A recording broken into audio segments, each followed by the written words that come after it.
પાછું થોડુંક એક્સલરેશન આપે એટલે પાછું વધારે દે, આપણે લીવર મારી દઈશું. આજે આપણે જોશું યુનિફોર્મ સર્ક્યુલર મોશન. આપણી પાસે એક બોટલ છે, પંખા બાંધી દીધી છે, ભાઈ કરી દો તો ચાલુ.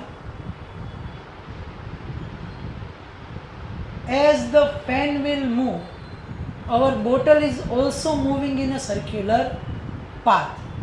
થોડીક વાર અત્યારે સ્પીડ વધશે, એક લેવલે જઈને શું થશે, સ્પીડ એટલી ને એટલી રહેશે.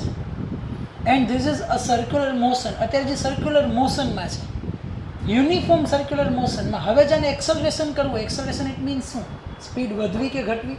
એક્સલરેશન ઇટ મીન્સ સ્પીડ વધશે ઓર ઘટશે. ભાઈ એકાદ લેવલ વધારી દો તો ખાલી. હા, સો નાવ આનું થઈ ગયું એક્સલરેશન.